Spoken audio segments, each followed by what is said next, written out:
Après 3 ans d'absence, ce week-end, c'était le World Money Fair à Berlin, le salon numismatique de Berlin. Je suis Olivier, fondateur de numison.com, un site internet entièrement consacré à la collection des billets de banque, et je vous propose aujourd'hui de découvrir ce salon. C'est parti. Comme tous les salons internationaux, il se déroule sur 3 jours, du vendredi au dimanche. Son tarif est de 100 € si vous achetez votre billet sur internet, sinon c'est 130 sur place pour les 3 jours.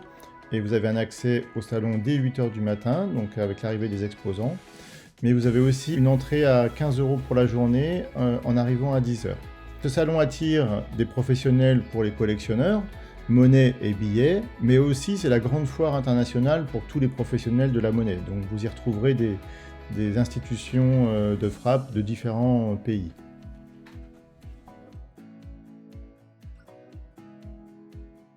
Ce salon est organisé dans un grand centre qui organise des congrès. Donc il est constitué de plusieurs salles. La plupart sont constituées de grandes verrières avec des grandes baies vitrées. Donc ça c'est fort appréciable parce qu'on peut consulter la qualité des billets avec la lumière du jour. Ici c'est la première salle avec des marchands qui proposent des monnaies et des billets.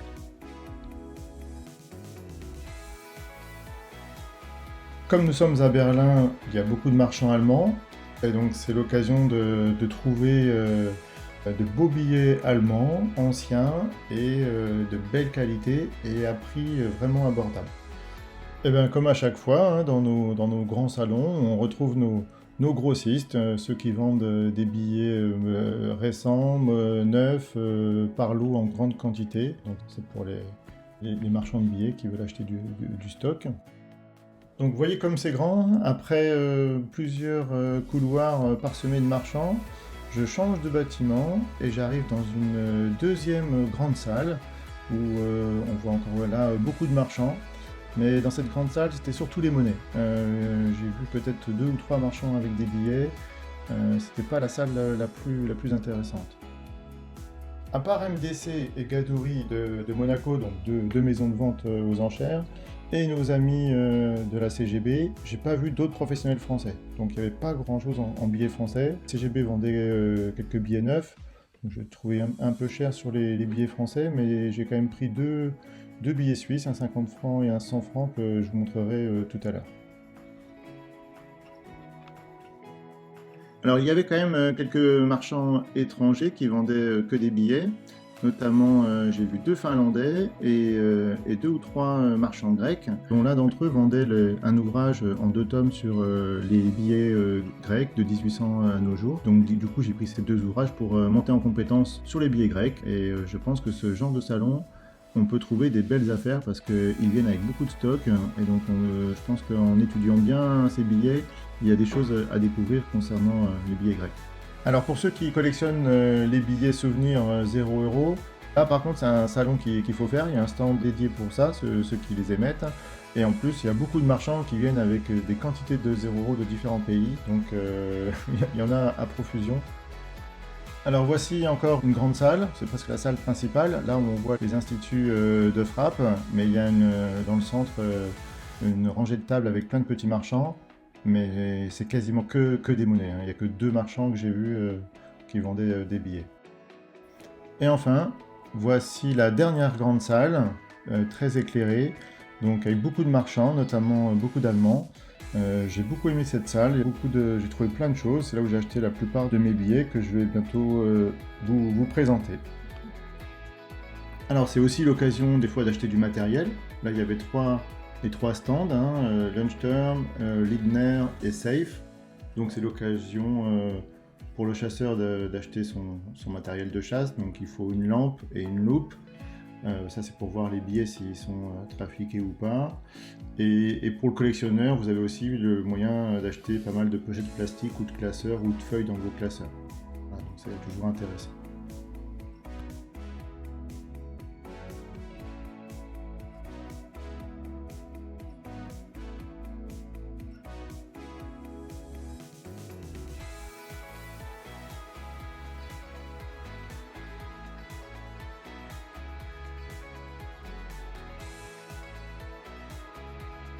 Alors vous allez me poser la question, Mais pourquoi un collectionneur de billets français, voire même des colonies françaises, irait jusqu'à Berlin pour faire le salon, donc payer le voyage, payer l'hôtel, sachant qu'il y a peu de marchands français sur place?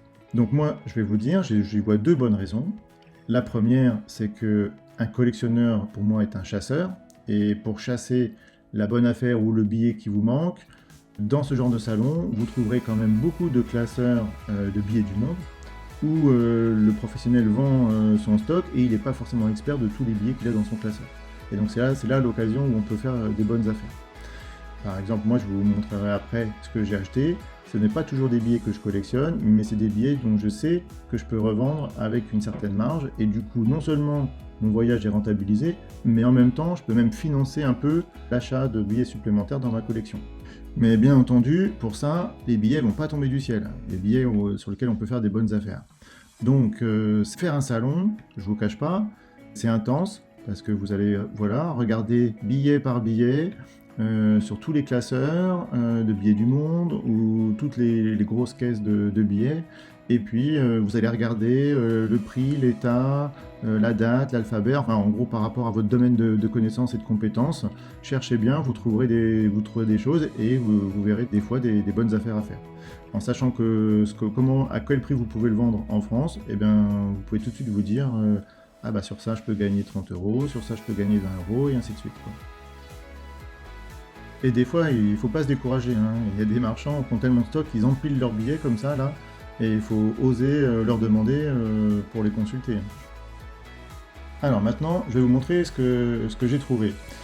Donc je les ai pas avec moi parce que, vous voyez, il y a le bordereau PMG juste en dessous.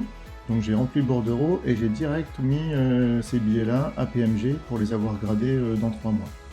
Donc on commence. Vous avez d'abord une série de billets allemands.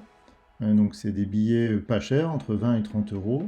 J'ai bien fait attention de prendre des billets vraiment parfaits, même pas de traces de manipulation, avec des coins vraiment bien pas abîmés du tout.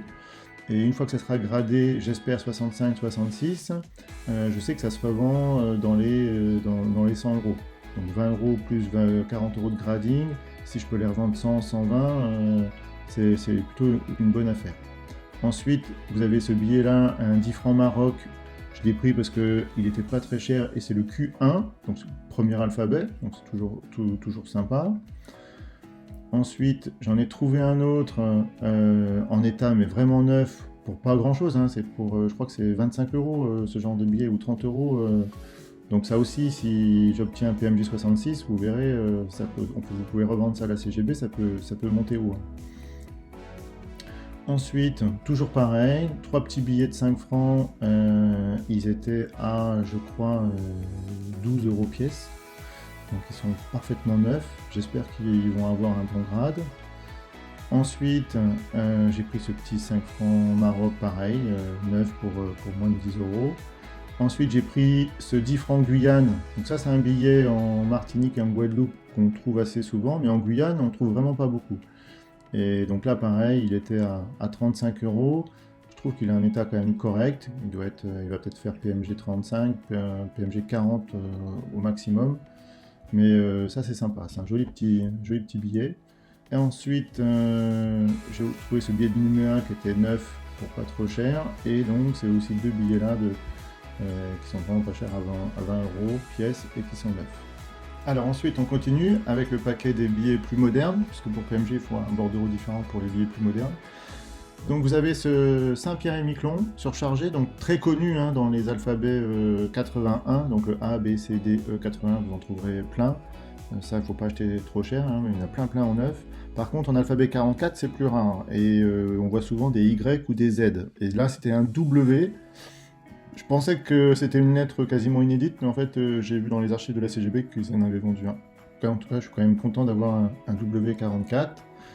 Ensuite, j'ai pris ce billet iranien parce qu'ils étaient à 6 ou 7 €. Et une fois que c'est gradé, je sais que quand c'est le chat comme ça, un peu de billets jeunes, quand même, ça vaut un peu plus. Hein, donc je sais plus, mais je pense qu'ils partiront à 80-100 €. Donc comme il était à moins de 10 € pièce, je les ai pris. Ensuite, là c'est une belle trouvaille.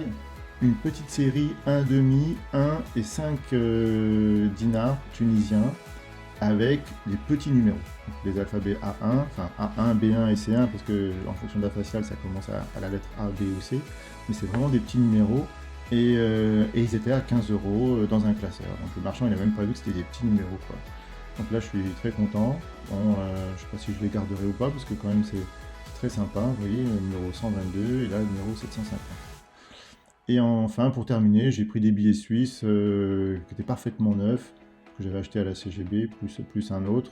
Les 50 francs, je les ai eus à 50 € et 70 à la CGB. Et le 100 francs, la CGB le vendait, je crois, 110, un truc comme ça. Mais ça, si ça fait 66 voire 67, ça peut monter très haut. Une fois que vous avez vos billets, vous pouvez aller au stand de PMG ou NGC avec vos monnaies. Et là, vous avez pris rendez-vous au préalable. Et du coup, ils vous emmènent dans leur bureau, qui est en fait une chambre d'hôtel transformée en bureau de dépôt. Vous êtes accompagné bien sûr par des vigiles, de la sécurité. C'est pour ça qu'il faut prendre rendez-vous et ainsi de suite, pour que ça soit bien fait en privé. Et là, du coup, ils regardent vos billets, ils regardent vos bordereaux, si tout est bon, ils valident et ils vous donnent le récépissé, comme quoi ils ont bien pris tous les billets. Et après, vous n'avez plus qu'à attendre 3 mois pour les récupérer gradés. J'espère que cette vidéo vous a plu. Si vous ne voulez pas rater la suivante, n'oubliez pas de vous abonner en cliquant sur la petite cloche. Je vous dis à bientôt. Ciao.